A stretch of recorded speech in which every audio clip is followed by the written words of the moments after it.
各位同學，大家好啊！等我嚟解答一下呢2025年第4個選修單元醫學物理學嘅第5題選擇題啊。下列哪項呢有關 X 射線放射攝影成像嘅描述係正確嘅呢？咁樣，第一個輻射劑量為累積計算嘅，呢個係正確嘅，因為呢，我哋要睇下佢嗰個輻射嘅即係受有效嘅劑量呢，其實全部係睇翻佢喺你身體上邊即係累積係幾多嘅份量呢，我哋就會用嚟作計算啦。譬如好簡單，我哋如果用 X 光嚟舉例嚟照你嘅腹部嘅，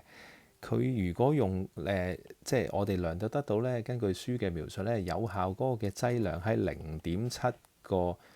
MSV。但係咧，如果經過 CT 又係照腹部嘅話咧，由於佢係經歷過好多嘅時間啦，OK 長時間去照射嘅，其實就好多幅嘅 X-ray 啦，去用電腦整合出嚟咧。如果都係照腹部嘅話，其實佢嗰個嘅份量咧就會累積到變成10個 MSV 噶啦，OK 咁所以咧，其實基本上咧，照 CT 係可能會仔細啲嚇，咁但係咧，免不了咧，我哋都唔會用呢一個方法，可能會用一個好簡單嘅 X 光片咧。佢因為佢累積嗰個嘅輻射嘅劑量冇咁勁啊嘛，咁所以咧就可能係人類即係我哋基本上嗰啲病人能夠接受得到嘅。OK，好，咁所以呢個係累積係啱嘅，好就唔係話就咁照完咁啊，即係計翻佢嗰下照到幾多就幾多嘅。OK，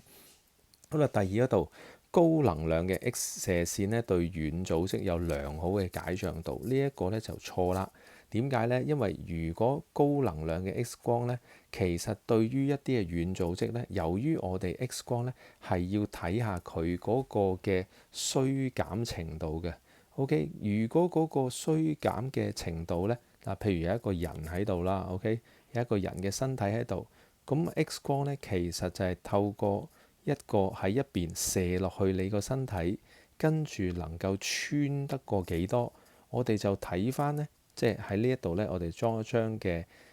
菲林片，即係 X 光嘅顯現嗰張嘅 X 光片啦。咁呢，睇下佢穿得有幾多，如果穿唔到嘅，咁喺嗰個菲林片裏邊呢就會呈現白色。如果佢穿得到嘅，佢就會直行直過呢，佢嘅衰減程度低嘅話呢，佢就會喺張片度形成黑色啦。咁所以咧，通常用 X 光嚟講呢，就會照你啲骨頭咧。OK，咁呢就會好清楚嘅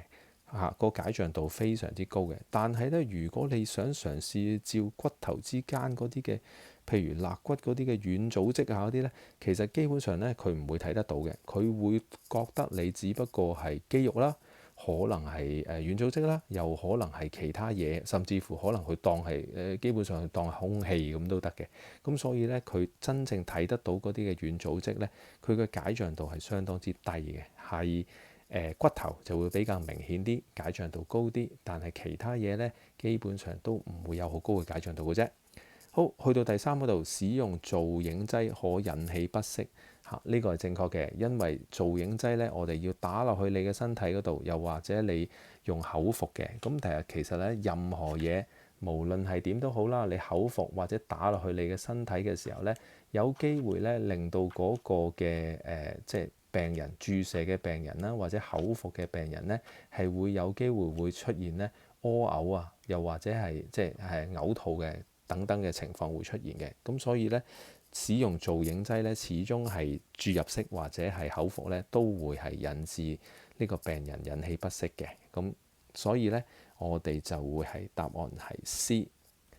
呢一年咧揀 C 嘅同學仔咧，係總共只不過係得45%就完全唔合格嘅。咁可能咧，同學仔喺度糾纏緊究竟嗰個3啦，即係我懷疑啦，究竟嗰個3使用造影劑係咪唔會引起不適㗎咁樣？咁可能呢一度咧就有啲即係問號啦。咁所以咧，同學仔，咦，我唔係讀 bio 嘅喎，我唔識喎，究竟嗰個造影劑會唔會吞落肚會引起不適呢？咁其實一個簡單嘅常識嚟嘅啫。咁任何嘢呢，植入式又或者口服呢，其實都有機會引致到病人係會有不適嘅。OK，咁所以下一次遇到同類型嘅問題，同學仔要醒目啦。好，同學仔加油啊！拜拜。